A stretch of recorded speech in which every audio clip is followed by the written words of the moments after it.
We're going to skip that. We're going to go to Vivek Ramaswamy against Medhi Hasan. Vivek Ramaswamy, thank you so much for coming on the show today. You and I both grew up as kids of Indian immigrants who love to debate, super confident, perhaps overconfident in our views. But here's the difference. I kind of know my limits. You, on the other hand, having never held or even run for any elected office before, be it Congress or even school board, having not voted in 3 presidential elections in a row, suddenly now want to be president, go straight for the top job on planet Earth. Your critics would say that's the epitome of tech bro arrogance. What is your response to them? I get that you're an outsider. Personally, I like outsiders. Yeah. But what have you done that even qualifies you to be president of the United States? So look, Medhi, I have been taking on bureaucracies my entire life. I took on the bureaucracy of big pharma starting in my late 20s, at a time when I think pharma was corrupt and going in a lot of directions that they shouldn't have been. I actually built a multi-billion-dollar business developing medicines that pharma had abandoned. I took on the ESG bureaucracy, competing with firms like BlackRock, State Street, and Vanguard to build a successful firm called Strive. Yes, none of that is in government, but it is in the private sector. It involves... I love that. Like, even when he's criticizing peak private government corruption, or private company corruption, he's still, like, talking about big government bureaucracy that is at fault here with fucking pharmaceutical corporations. It's like, bro, you're literally talking about taking down private companies, like, entirely. Like, what do you mean? His cadence is so fucking frustrating. I agree. Chatter, who said, I'm already mad. His cadence irritates me to death. His cadence is deeply and undesirably frustrating. He is such a fucking relentless, annoying little debate lord. I can't stand him. I hate the way he fucking carries himself. I think that Americans will also not appreciate the way he carries himself. Like, I don't think that there is a big appetite for a fucking debate lord like this. He can't do it like Trump. He's too smug. He's too actually. He is actually personified. He comes across way too smug, comes across way too elitist, comes across way too entitled, and I don't believe that makes for a successful candidacy. I had a bunch of food. For those of you who are wondering, I had a bunch of different food. I had buffalo cauliflower. I had buffalo chicken. I had tacos. Tacos were good. Everything else was like kind of mid or just all right. You in Mexico? Tacos were good. Taking on bureaucracies. Okay. And that exactly is my mission here, is taking on the biggest bureaucracy of all, that in the federal government in Washington, D.C. And the other thing I'll add to that, Medhi, is it's not just the outsider pitch. I think we do need an outsider. I think it's good to have a business background. But I'm also an outsider who deeply understands the law and the Constitution in this country. And I think that's the unique combination that actually makes this my calling. And I hope that we're going to be successful in reviving this country. So you talk about your business background. Let's talk about that. You made your name and made a lot of your early big money from pushing an Alzheimer's drug that had already failed 4 clinical trials when you bought it. You then talked it up on CNBC, in Forbes, on the cover. Your company's subsidiary shot up by billions in value when it went public in 2015. But then the drug failed its phase 3 trial on your watch. The company lost 75% of its value in a single day. Ordinary investors like the California State Teachers Pension Fund lost hundreds of thousands of dollars. But you cashed out beforehand via your parent company to the tune of, I believe, over $37 million. Your critics say it's a classic pump and dump scheme. What do you say to them? Yeah, Medhi, that's the standard opposition research during politics reading line. Anybody in the biotech industry knows this story very well. 99.7% of Alzheimer's drugs have failed. That's thousands of drugs. Mine was one of them. But the company I founded, Roivant, developed a range of medicines. And the way I made my money was not through the failure of that Alzheimer's drug. This is one of the pieces of misinformation from opposition research. I could have sold shares in that subsidiary Alzheimer's company, but didn't. So the person who was hurt by that was me. Hold on. But you say this a lot, but you did sell. The person that was hurt by that was me. How about the fucking hundreds of thousands of people that have Alzheimer's in their family that thought this drug could be helpful? How about the teachers' pension funds that bought into your fucking bullshit? Vivek is actually a lot smarter than the other candidates. And yet right here, his counter is reminiscent to Logan Paul. How can you say it's a pump and dump when I engaged in the pump and then I didn't dump all of it? I dumped some of it, not all of it. And I could have dumped a lot more. Shares in Roivant, and you made $37 million. And Medhi, $37 million. Medhi, I think you owe it to your audience. Medhi, I think you owe it to your audience to be accurate. That is shares in a different company, not Axovant. And those shares that I sold are worth. And those shares are worth dramatically more today. So I would have made more money had I held on to those shares. So don't believe what the opposition research purveys through the media. It's not opposition research. We looked at your tax returns, which you very kindly have released. Yeah, exactly. And you made voluntarily released because I want to be transparent. You made $300,000 in 2014 on capital gains. In 2015, after the IPO of this Axovant, you made $37 million in capital gains. Yet others didn't make that kind of money. After Medhi, give me a break. After Roivant, the multi-billion-dollar business that developed 40-plus medicines, yes, I sold shares in that. And that business, if I may actually allow you to know how I made my money, developed 5 FDA-approved therapies that are now FDA-approved today. After you sold one of them is a life-saving therapy in kids. When you were CEO, Another one. They were FDA. Actually, over the time that I developed them, we took them all the way through phase 3, and then we did a $3 billion deal that actually they were approved a year and a half later after you sold the company. Yeah, so Medhi, I'm not going to fault you for not knowing the first thing about biotech because that's not your job. But getting through phase 3 is the final stage of clinical testing before you hand in the application. Yes, my company did a $3 billion deal that actually did make money for those shareholders. And so, yes, I have built Roivant's a publicly traded company, nearly $10 billion public company today that I built as the sole founder from scratch as one of several companies that I've built. So, yes, I have a business record that I'm proud of and will equip me to lead this country. You mentioned stage 3 trials. The Alzheimer's drug failed it after you did a lot of touting of it. You say 99.7% failed. You never said that at the time. Do you have any regrets about how you hyped that drug? I did say that. CEO of Roivant said this week that you hyped the drug. Do you regret hyping it? We did not hype the drug. To the contrary, actually, one of the things that I found this week. Well, I can't speak for what is or isn't. I haven't read any article that you're quoting, so I don't exactly know what you're referring to. The fact of the matter is, though, I have been transparent. Oh, that's interesting.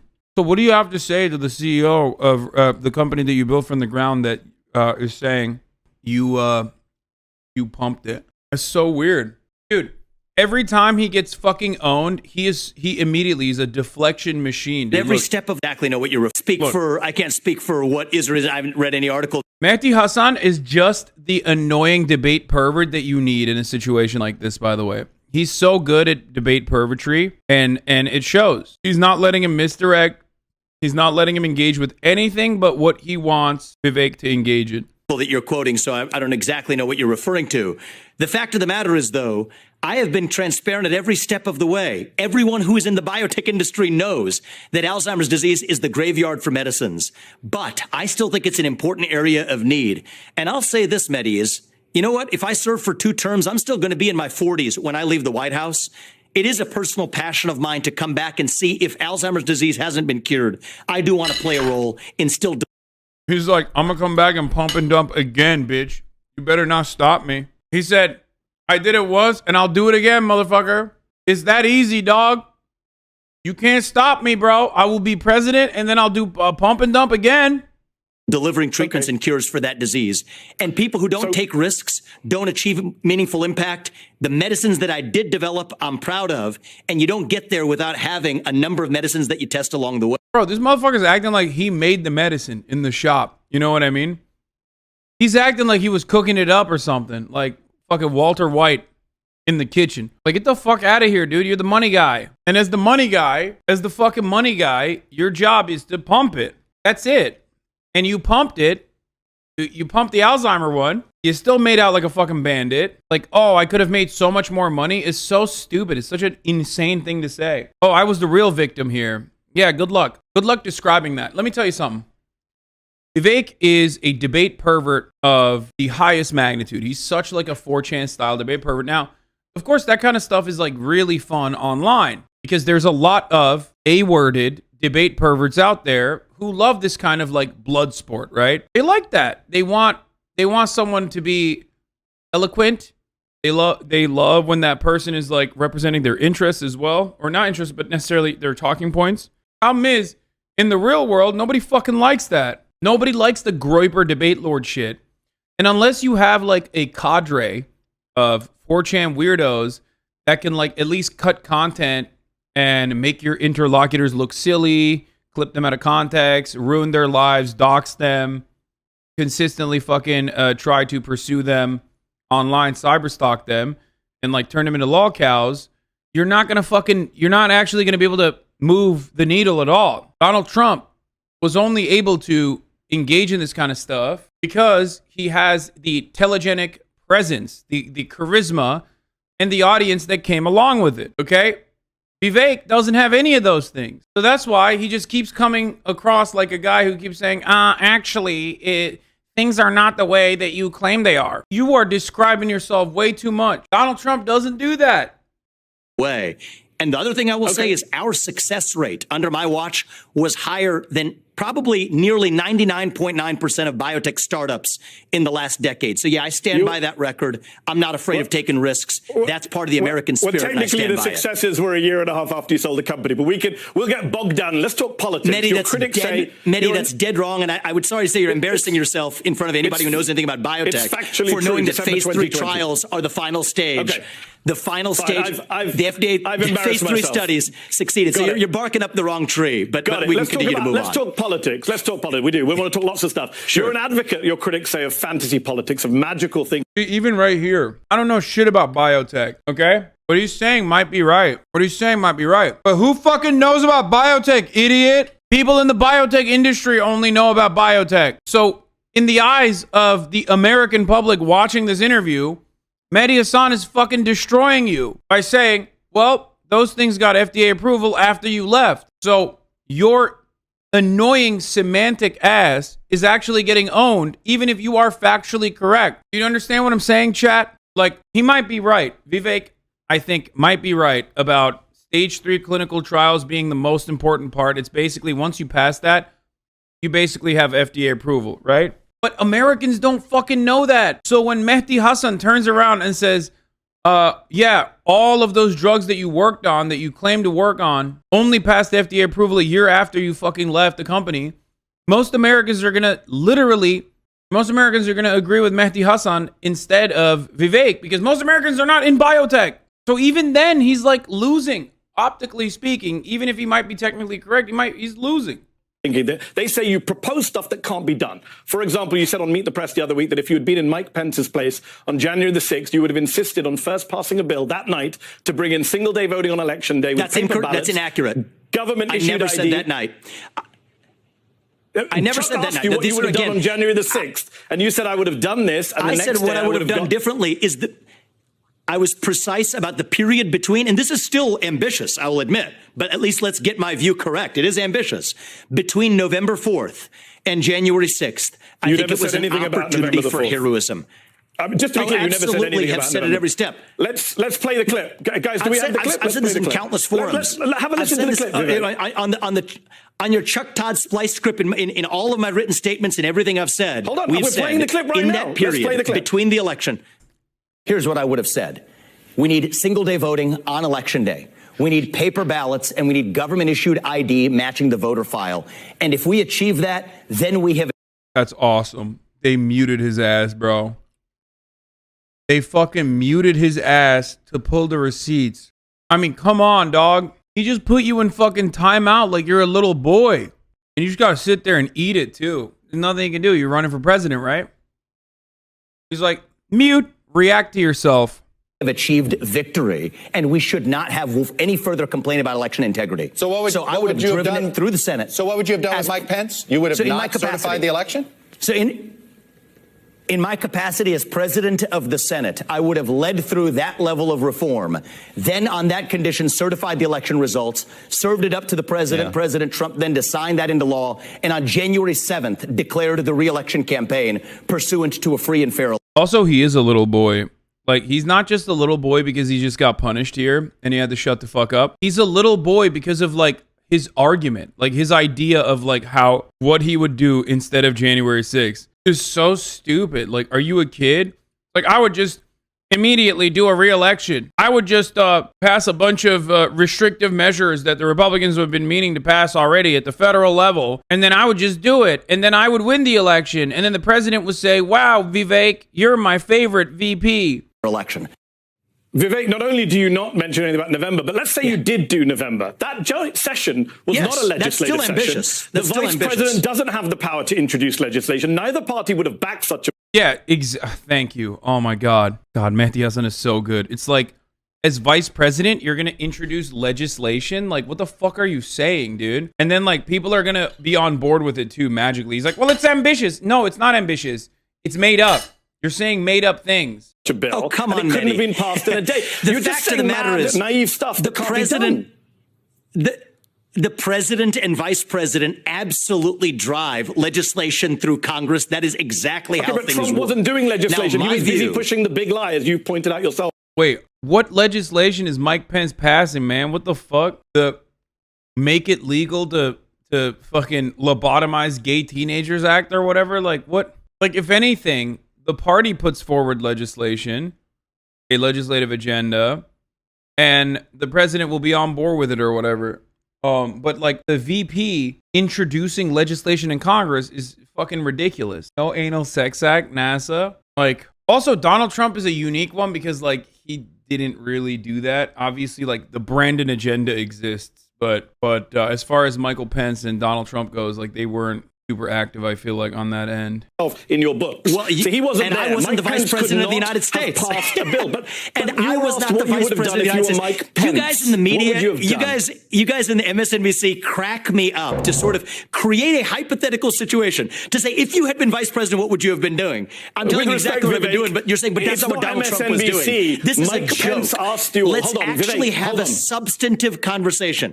Do you want to have a substantive conversation about what should have happened, or do you want to play a game of gotcha? Because you have the choice. The choice is yours. Do you actually want to have a substantive conversation? If you do, I'm down to do it. Do you want a substantive conversation? What we need. You said substantive full time. Actually, if you want to get a word in, you know, if you're going to speak the truth and ask a legitimate question, have at it. I think it is a legitimate question. Multiple people wondered about your knowledge of how Congress works, suggesting Mike Pence, by the way, on the debate stage asked you if you would have supported what he did. It's not an MSNBC question. It's a Republican vice president question. Yes. So fine, you don't want to answer it. And what I'm saying is it was a missed opportunity for heroism, not in one day, but I think that in a period of 2 months. And I think you're a smart guy. You understand this. There's an American confidence. You're a smart guy. It couldn't have been done in 2 months. I think under extraordinary circumstances, in extraordinary times, we have an American Confidence in Elections Act. It's literally making its way through Congress now. ACE. I support it. I think if we had gotten that done during that window, further we said single day voting on election day as a national holiday, and Mitch McConnell wouldn't have agreed to a national holiday. I think Democrats should agree to it. We can argue forever. I think Democrats should agree to it. That's a different argument. That's what I stand for. I think we're still going to get that done. That's so sick. He's just like, well, I think they should. Oh, okay. No, he was going to get it done, guys. I swear, he was going to get it done. Yeah, imagine they couldn't even get it done on the off season. Like the fuck do you mean? When I'm the president. Okay. When I'm the president. Not in some fantasy land where I was vice president in some other year in the historical history. Let's talk about you as president. What I'm running for this is what we're going to do. Let me ask a question so we don't run out of time. Please don't filibuster. I just want to ask a question about when you're president, you said this is your words. Quote, if you want to stay out of no-win wars and make America stronger at home, I know how to get that done. Genuine question, Vivek, not a gotcha. How? How do you know how to get that done? With respect, you've literally never done anything like that in your life. I could go out on the street outside the studio, grab someone. They have as much experience as you do of keeping us out of foreign wars. That's not an insult. That's just a statement of fact. No, it's not an insult. It's a fact, right? And it is also a fact that everybody else who does have experience in the foreign policy establishment has been sending us into no-win wars for a long time.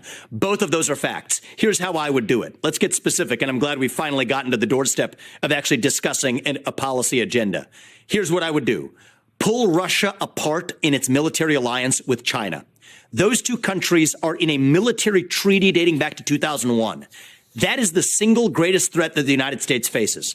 So I would end the Ukraine war on terms that, yes, allow Ukraine to at least come out with its sovereignty intact, which may not even be the track they're on right now. but in return, and also make a commitment that NATO will not admit Ukraine to NATO. In conjunction, and by the way, for people in the foreign policy establishment, they forgot that Gorbachev was made that promise by James Baker in the United States in 1990. Well, so keep our word there, but in return, actually make a hard requirement that Vladimir Putin exit his military alliance with China. You say that. Dude, when I'm president, I know, hear me out, guys. I have no experience whatsoever, but hear me out. I'm president. I'm going to make Russia collaborate with us instead of China. 2, Russia's going to pull out of Ukraine. 3, I'm going to make it so that if you're black and you go out to vote, they can shoot you legally. And the Democratic Party is going to vote for this bill. Okay? It's called Election Security and Integrity Act. Democrats will vote for it. Why? Because it's an opportunity to do heroism. Great. All of this will happen. Okay, number 4, Mexico pays for the wall. This many and remove times. His Russian military presence from the West. That's the deal that I would do. Again, the fantasy land is, why would Putin just agree with you? Why? Because you asked nicely, Putin will hold his word. He'll pocket your concessions and not just carry on dealing with his biggest trading partner, China? Well, here's the thing. I actually think that China shouldn't be his biggest trading partner. I think it's a mistake that we've closed off economic relations with Russia. I would lead both the United States and the West to reopen economic relations with Russia because Putin does not enjoy being Xi Jinping's little brother. Medhi, you're a smart guy. Look at what he's done. He's actually sent weapons to both India and Vietnam right after the February 2022 meeting he had with Xi Jinping. There are cracks in that armor, but we need to actually open our eyes to see the opportunity staring us in the face. We will have to agree to disagree whether we think that you can persuade Vladimir Putin to drop his alliance with Xi Jinping. You have made truth the centerpiece of your campaign. So let's talk about your trustworthiness. Yes. For example, when CNN quoted you talking to The Atlantic about 9/11 and federal agents possibly being on the planes, you said the quote is wrong, actually. But the quote wasn't wrong. The Atlantic released the audio of what you saying exactly what they said you said. Medhi, actually, let me finish the question. Let me be crystal clear. Let me finish the question. The Atlantic released the whole tape. They refused to do it. Yep. You said on Twitter Spaces last month that no, you had never supported Bernie Sanders' masks for all legislation, but you literally put out a tweet in July of 2020 calling it a sensible idea. You also said not once but twice in June and July that the first time you'd ever voted was in 2020 for Trump, but in fact the first time you voted for president was in 2004 for a pro-choice libertarian candidate. How can people believe what you say? So, Medhi, let me just go through one by one. The Atlantic, yes, purposefully spliced an out-of-context quote where we have challenged them. They released the tapes. We asked them for the tapes first. They didn't give them to us. They waited then to splice them and release them publicly. I challenged the Atlantic to release that entire conversation. And what was a conversation about how many federal agents were in the field. You said was wrong. We all heard it. We can play it if you like. No, it is exactly word for word what she quoted to you. You said they put words in your mouth. Look, if you want... If you want hard facts, here are hard facts. That day, The Atlantic printed it. I said, that looks like something that never captured the character of our conversation. Can you ask Atlantic for the tapes? They said they would refuse to release the recording to it. Dude, it's so bad. It's so bad, dude. It's so fucking... This is so bad. You're constantly fucking finding yourself having to, like, correct a record over and over and over again. Like, you are a campaign devoid of any promises. It's just like, actually, you misunderstood me campaign. That's the only thing you're offering. It's terrible. They're burying your ass, brother. You have to find a way to deflect. I'm taking I'm putting the fucking regular filter back on, okay? I want people to think that I'm in United States of America and not in Mexico when I'm doing this coverage. I forgot. That's why I put the America filter on. Okay. Yeah, we're back in the USA. Greatest country on earth, where 3-minute ad breaks come at the top of the hour every hour. Here's a 3-minute ad break now. To us. So when Caitlin asked me about it, I said, that does not at all sound like the context of what I said. And then, it turns out the Atlantic releases a very, everybody should listen to it. You're putting words in my mouth. It functionally sends the wrong message, Medhi. Oh, functionally. Okay. You could have said it's out of context. It was so badly taken out of context that it misled their audience. It was so badly taken out of context. It was basically a lie and it misled their audience. But ask the Atlantic to release it. So my view here is, the lie is denying you said words that we all heard you say on tape. Medhi, if they are going to cut something before and after without the question of what the guy is that came beforehand, come on, why wouldn't the Atlantic? Why are they so reluctant to release the whole recording? Maybe Ask because the yourself audio answer to they that released, question. you're still Of course denying it is, you they're said hiding what's on something. the audio. Okay, let's ask you this question. Is Donald Trump, it's a as you joke say that now, the media is going to selectively edit this, and this is the way this game is played. Politics is dirty. That's okay. I'm ready for it. It's not edited, just to be clear. Is Donald Trump, as you say now, the best president of the 21st century? Of the 21st century. Yes, he was. Let me ask my question. Let me finish the question. Is Donald Trump, as you say now, the best president of the 21st century, who you say you want as an advisor and a mentor if you become president? Or is Trump... Like, even if you get clip chimped, when you're talking to adults that aren't, like, familiar with that shit, you're screwed. Think about it this way. When I talked to Jeff Wittick's mom, and that was, like, for the memes. Jeff Wittick's mom survived 9/11, 9/11 survivor. Jeff Wittick presented me as a 9/11 defender to his mom. And then he kept playing clips where it was like very clearly spliced. Clips that were like, America needs a second 9/11. Like when I'm talking about like the American government, right? Like, how am I going to on the spot explain that to Jeff's mom? How am I going to do that? I can't. Because like the average Joe doesn't understand this shit. And for the record, I don't even think that Vivek was clipped out of context. I think he's like the king of just tossing dumbass fucking takes out there with hopes that, you know, people will pick up on it. With hopes that will get him some prominence. I don't know why.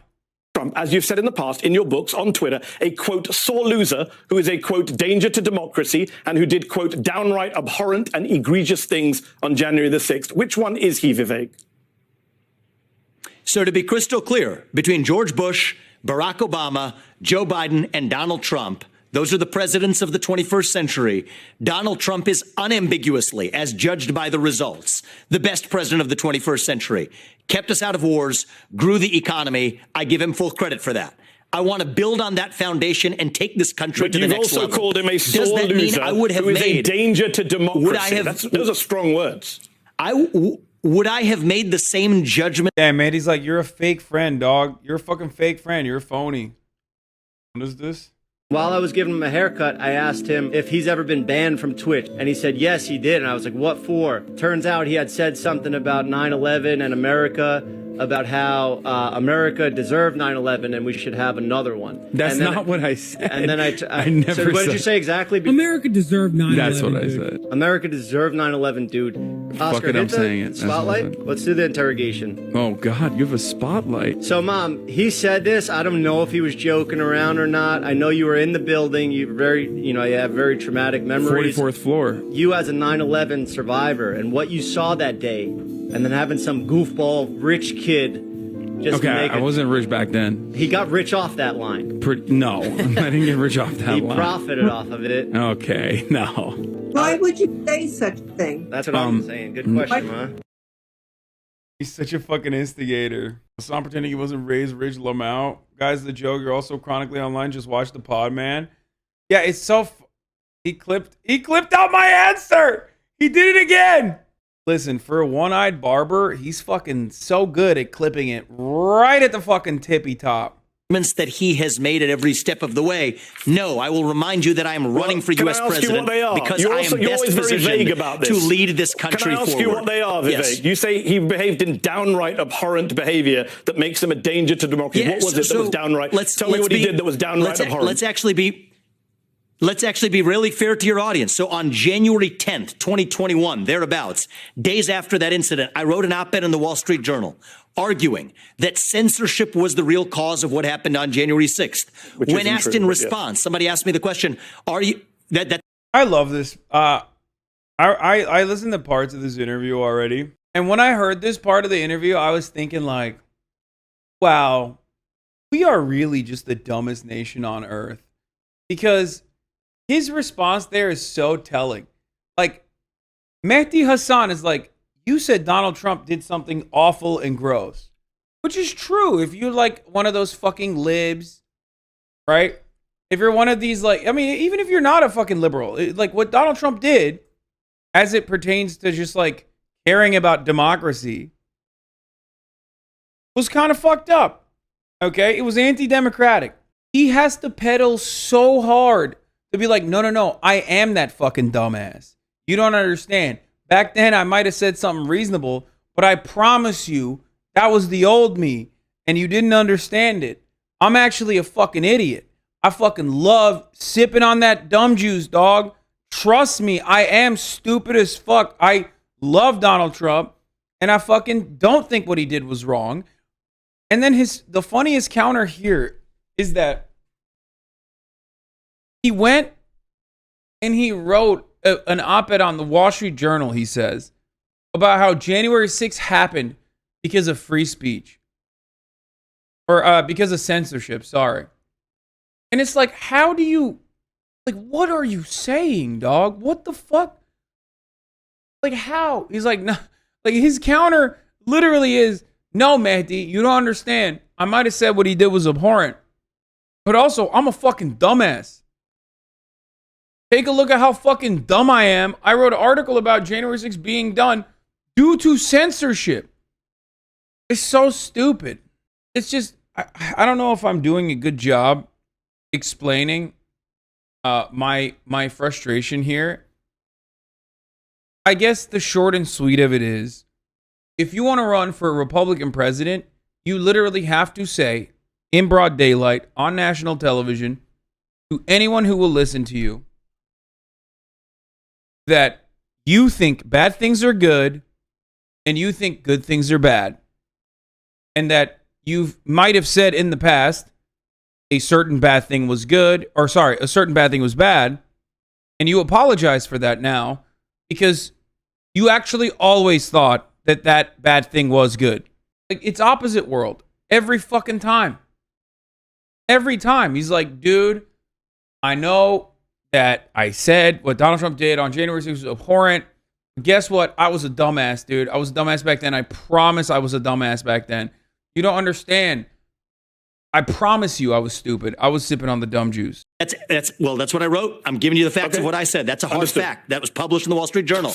When pressed on, was that condoning what Trump did? My answer was no. There's a difference between a bad judgment and a crime. And we you're need to my be question. able to tell the difference. Oh, that's crazy. It was Donald Trump did a oopsie defense. Like, I haven't heard that one before.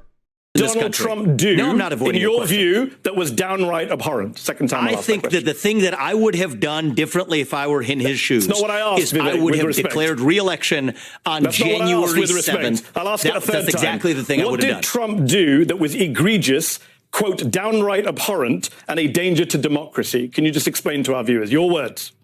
So you're mixing two different quotes. But what did I think was reprehensible about what happened that day? Look, I think that the way a true leader should have handled that situation should have been to actually say, this is me running for re-election, not actually litigating what is already passed and behind us. And I would have. That's so funny. Like what?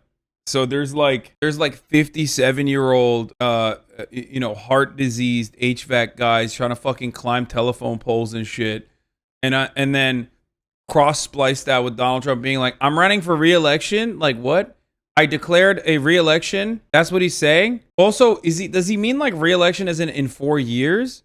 Or does he mean like, no, we're doing it again. Like we're just going to do it again. We're going to do a redo. That part I don't really understand. Why did you describe my biological dad? Was he at January 6th? Like why the fuck? Here's another stupid thing that he's saying. I think it's ambiguous on purpose. Yes, Richie313, you're right.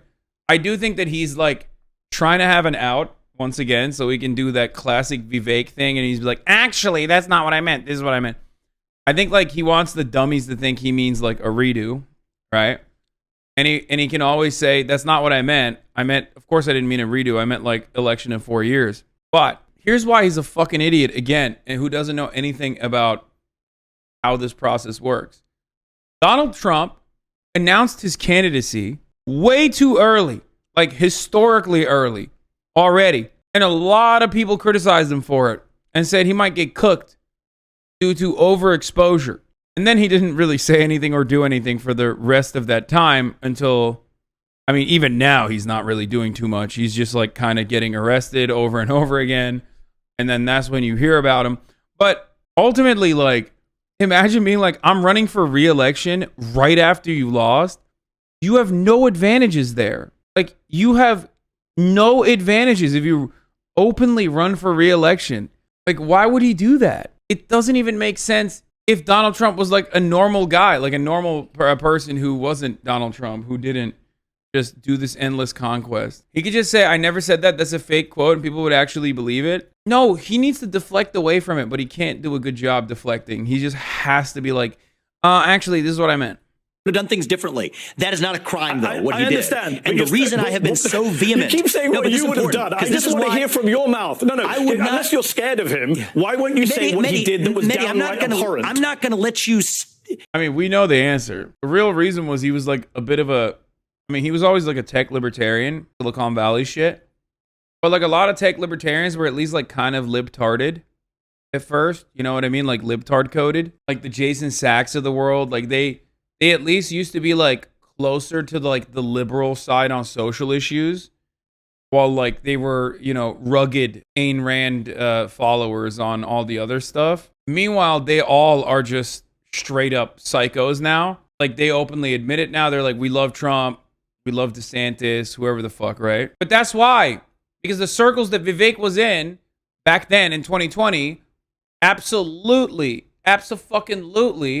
was like, oh yeah, this is, oh my, what's happening? Oh my, what's happening on the Capitol is, oh, it's making me feel some type of way. Like that's what these guys used to operate like, because it's like kind of gross to see so many like ugly ass stepfathers who never stepped up try to rush into the fucking Capitol. Yeah, it's uncouth. Exactly, that's the word I was thinking of, but I could not pull. You know what I mean? It's gross. It's disgusting. A bunch of fucking dudes who somehow avoided getting killed by COVID, but certainly will not avoid heart disease, were breaking into the Capitol. It was gross to a lot of people who care about these institutions. And you gotta at least LARP as a person who cares about these institutions if you're in a fucking, you know, pharmaceutical industry or a biotech industry. You're stitching together three things from three different places to create a caricature. Do you want to have an actual conversation? Yes, I want you to answer my question, Vivek. Three times I've asked it. What did Trump do that was downright abhorrent? It's a simple question. It's your words. It's on screen. What did he do that was downright abhorrent? I believe that failing to unite this country falls short of what a true leader ought to do. That is why I'm in this race, is to do things. He pulled the fucking receipts. He's like, come on, bro. What do you mean by downright abhorrent? Explain. Why is he this afraid? Here's what I don't understand. Don't sell yourself too short, Vivek. Don't sell yourself too short.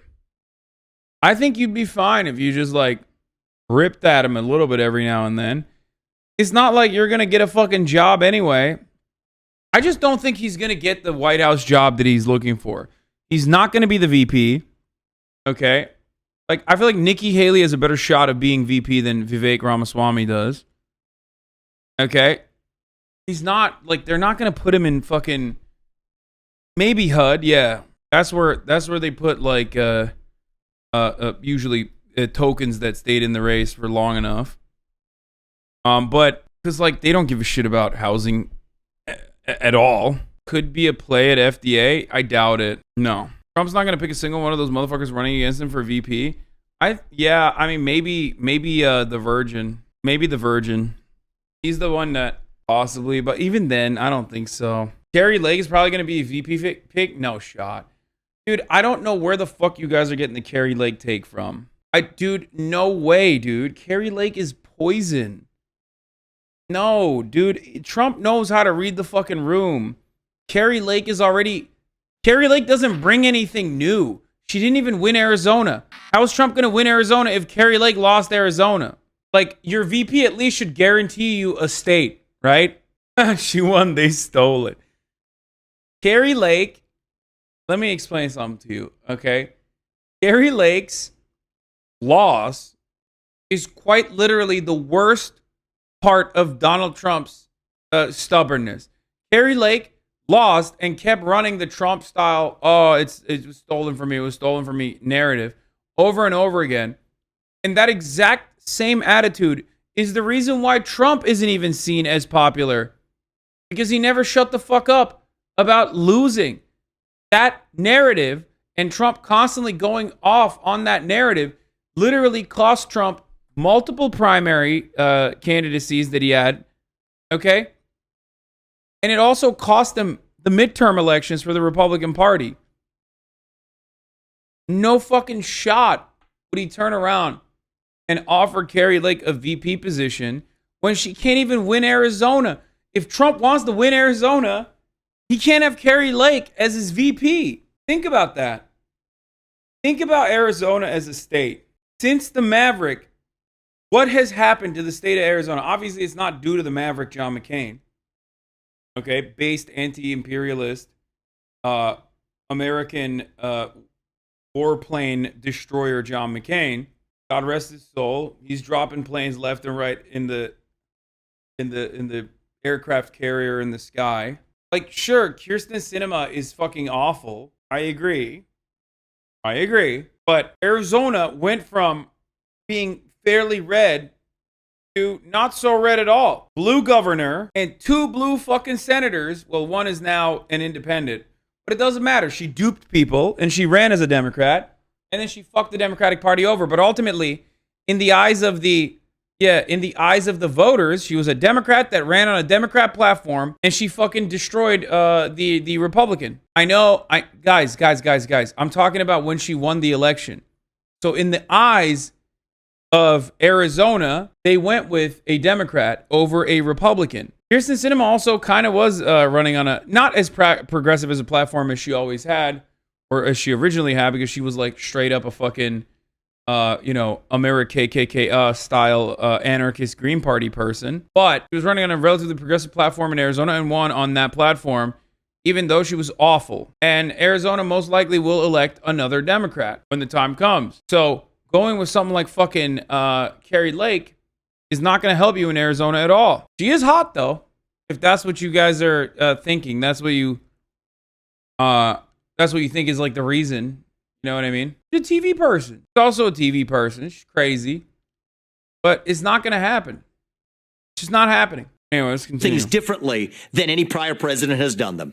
That's the hard truth, okay? And that's what made him a sore loser and a the borrower. media Yes, your word. and the reality is none of that is a crime. You and the reason I have been so vocal, the reason I have been so vocal is because when somebody actually prosecutes somebody for a bad judgment, and I've been clear. I understand your objections to the litigation. I would have made different that. judgments. That's not what I asked about. I That is a understand. distinction we have to draw. Understood. You say you are anti-identity politics. Heard from a guy in my CNC shop, you were a scholastic terrorist, but you seem like you were doing a Colbert-esque commie bit. Funny stuff. A scholastic terrorist? Do you mean stochastic terrorist? Or do you mean I'm like, I am anti-book? I guess that's true. It means I want to blow up the book fair? Like, what's happening? But you seem like you're doing a Colbert-esque commie bit funny stuff. I'm so confused. I feel like he tried to do an elaborate bit where he's just trying to say like, oh, no one is this stupid of a communist. Like, it seems like you're just making a joke. Portraying yourself as like a stupid communist when you clearly are a real red-blooded patriot, unless you were being sincere, and in which case you're, someone lied to you about what you were watching. Anyway, let's continue. Use chapstick dispenser as a username implies this guy's not a fucking boomer, okay? Anti-affirmative action in a party that hates the Soros name, yet you accepted a Paul and Daisy Soros scholarship at law school that was specifically set up for the children of immigrants. It was an affirmative action scholarship, and your defense for that is that you didn't have the money to pay for law school, even though you'd already made over $1 million at the time and made another $2 million. My defense of that is somebody gives you a merit scholarship at the age of 24, you take it. At the age of 24, somebody gives you a merit scholarship, you take it. I didn't say I didn't have the money. I said at a time when I had a lot less money than now, $50,000 you said exactly I didn't have the money to make. Bro, I feel like he can't fucking stop. Like he just has to always say things right at the edge. Like I don't really get it. Like I don't know why he just always comes across so bad. Indian crabs in a bucket. Medhi Hasan has nothing to do with he's not attacking Vivek because that's another brown man in a position of power or whatever. The fuck? Medhi Hasan is a very progressive commentator who I don't know how the fuck they let him on the television show now. He went off on the Peacock. He went from Peacock to MSNBC now. He said, Vivek is right about Ukraine and Mexico. All I'm saying. Hell yeah, brother. You're right. We need to fucking invite Mexico. I agree with you, brother. Let me tell you, after what they did to me at the border, I'm voting. Is it true you broke the Jimmy Fallon story? What's that? I'm invading myself. I'm invading one step at a time, brother. You keep forgetting your quote. You said, when I didn't have the money. So, Medhi, I've made this really easy for everybody. And I did this in the early weeks of the campaign. Yeah. I released 20 years of tax returns. Yes, you did. Something that no presidential candidate, let alone somebody who's successful in business, has done. I challenge Democrats and Republicans alike, including the Biden family, to do it. And you know what? I released it so that you could look at them, so we can have an honest conversation. Much. I appreciate that. The funny thing I've learned, I do appreciate that. It's something Trump should learn from you. I think that transparency is important. So it's already open and everybody can see it. Exactly. We have 2009. But the fact of the matter is, you know what I would advise every 24-year-old should take 2009 $50,000. And 2010, you made $750,000. You had the money to pay for law school. You didn't need a Soros affirmative action scholarship that you now criticize. I mean, none of this is worthy, but if you think it is, let's get to the detail. That was actually the first big piece of money. You say you're anti-affirmative action. You took a scholarship for immigrants. I'm anti-affirmative action. So why did you take a scholarship for the children of immigrants? Which falsehood would you like me? I mean, dude, Medhi, I should DM him. I mean, I guess he's not going to talk to him again. But if I knew he was doing this interview, there's a couple things I would have loved asking Vivek. Like, do you think George Soros's immigration scholarships are good? You know, I guess I could ask him myself, because I will be interviewing him personally. Because, like, I want to know. I'm like, so you got a George Soros immigration scholarship. So you think it's good? It's good that we're allowing immigration and we're offering him a leg up. Good. I'm glad. We're on the same page, you know? How is he going to sell this to the Republican Party is the real question. Like, even if you're not a QAnon guy, if you are a Republican, you are a firm believer that George Soros is the devil, and you're like, without actually recognizing it, 100% believing in like the, you know, George Soros, a Jewish man, is like engaging in the destruction of Western civilization by allowing uncontrolled immigration to come into this country. That is absolutely the position of like most Republican Party voters. Okay. The, you know, the white replacement, the great replacement, all this shit is backed by George Soros, which, by the way, is 100% the exact same propaganda that Nazis used to engage in, for the record. That's what they said all the time. Why does everyone care so much about his irrelevant scholarship instead of ripping into his brain-dead political takes? Because it's infinitely more valid to shit on. Like, it's way more important to shit on all those brain-dead things because it just ruins his chances of winning. Also because, like, it shows that he is a hypocrite, he's a liar, he's not someone you can trust, and that's important for someone who you're going to vote for presidency, right? It's also a lot more fun to do that. Especially because he's running, dude, he's running for Republican presidency. Like, he is running to be the Republican nominee, okay? He wants to be the Republican candidate that will go up against the Democratic candidate. I'm sorry. If you are a World Economic Forum guy, if you're like a fucking Silicon Valley biotech guy, if you got a fucking George Soros scholarship, I mean, you're not making it out the cut. No shot. No matter how hard you dick ride Trump. To address the financial one or the one about my views on affirmative action, because I can go in whichever order you'd like. On the financial piece of it. Not at the time that I had applied for the scholarship that fall. Yes, you did. That December. Yes, you did, Vivek. This is awkward for you because you did. I've got the tax returns in front of my face. No, it's not awkward for you. Yes, on December 31st, when the application for the scholarship was that October. Medhi, you're wasting your time on childish details in October of that year when I applied for that scholarship.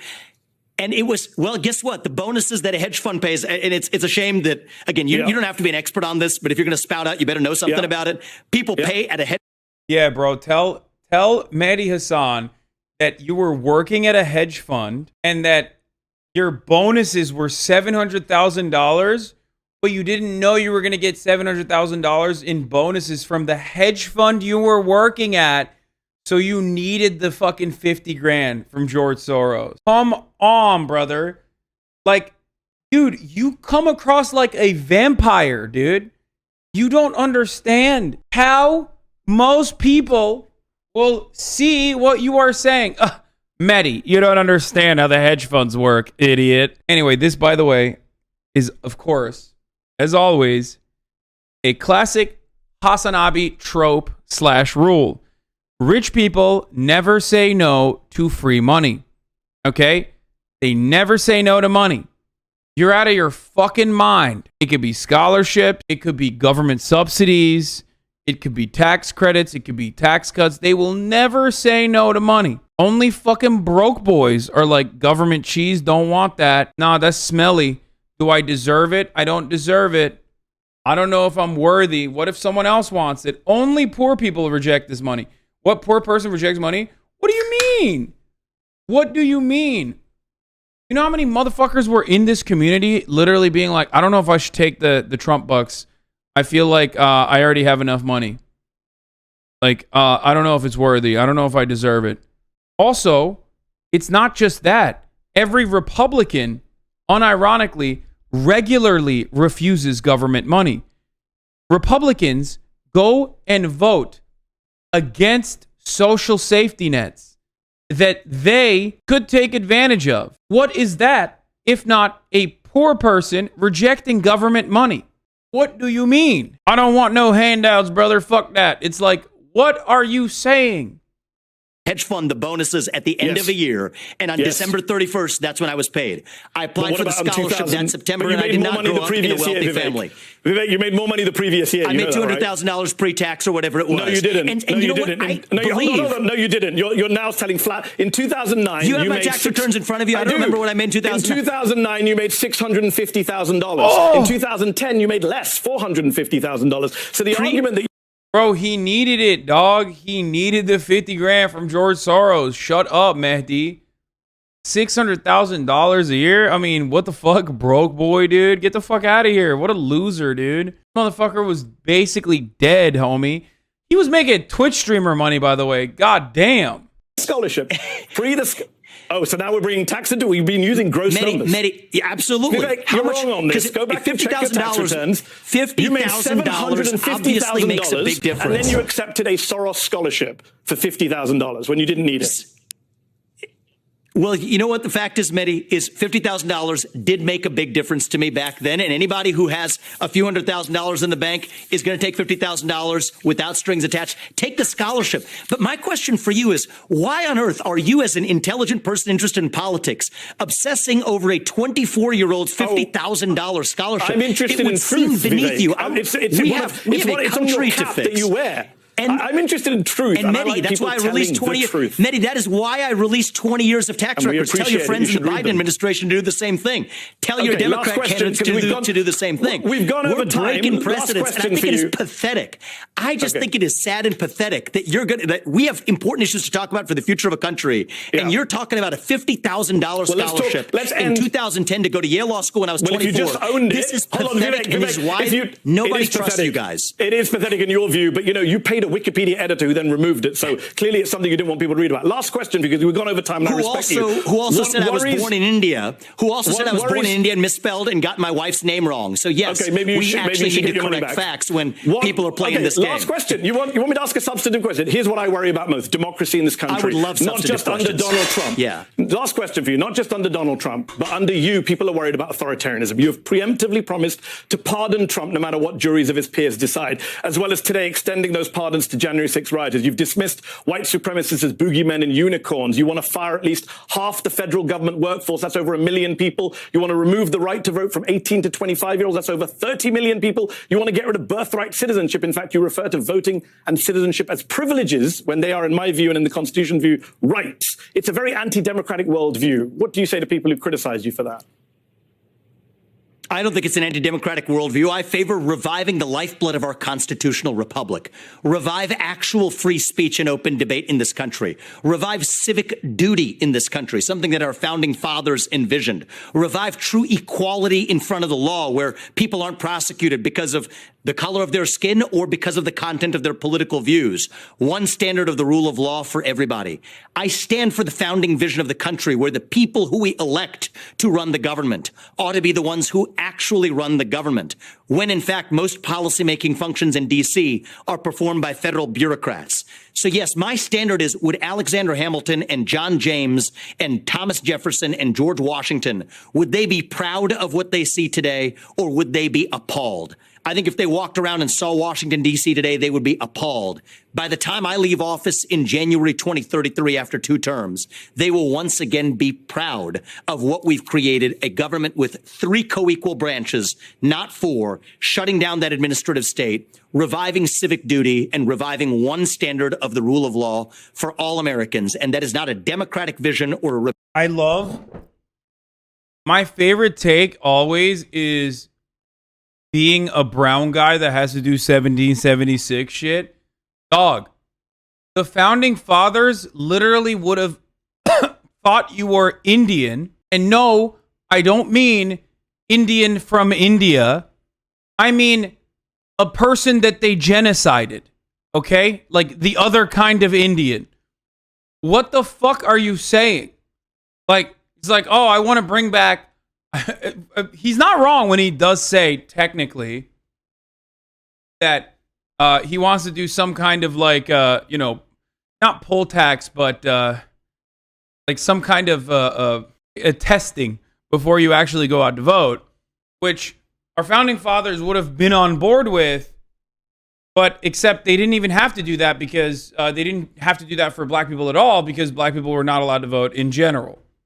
You missed him say the founding father, name of a founding father was John James. Wait, what? Republican standard of what we've around. Would they be proud? And John James and Thomas Jefferson and George Washington. Standard is, would Alexander Hamilton and John James and Thomas Jefferson and George Washington, would they be proud of what they see today, or would they be appalled? I think if... AJ, bro, what do you mean? What do you mean? John James, dude. Wouldn't he literally fail the civic test if he said, like that's not the second nor the third, nor will be the last time that he has like said something that would probably cause him to fail a civic test. I wonder what he was trying to talk. Who was he talking about? No, I don't think he was saying John Jay. I think he was probably thinking of, no, it was probably John Adams. Like, there's no way. I think he probably fucked it up or something. There's no, like, that's who you would bring up.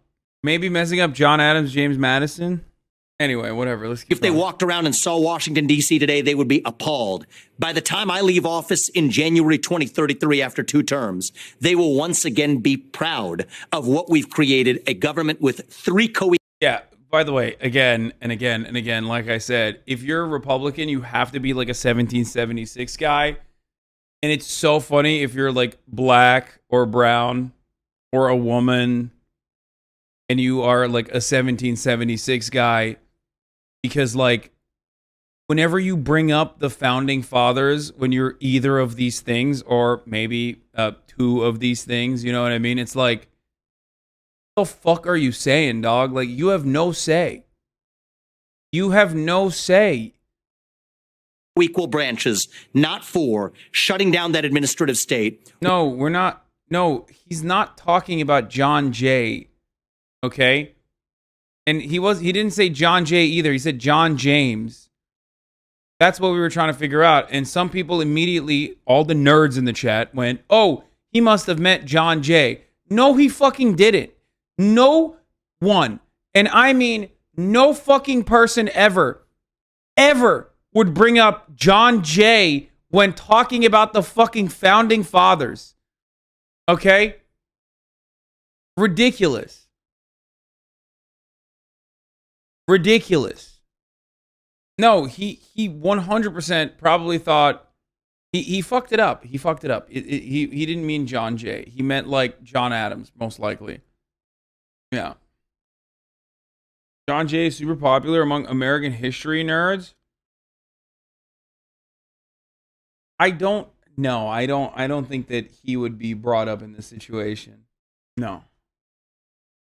reviving civic duty and reviving one standard of the rule of law for all Americans. And that is not a Democratic vision or a Republican vision. That is a pro-American vision that I think can actually reunite this country, which is what I believe I will uniquely be able to deliver as the next president. Vivek Ramaswamy, we will have to leave it there. Appreciate you coming on the show, taking my questions, even if you didn't like all of them. Appreciate you taking time out from a busy campaign. Thank you. Look forward to discussing more of the agenda in the future. Next time, definitely.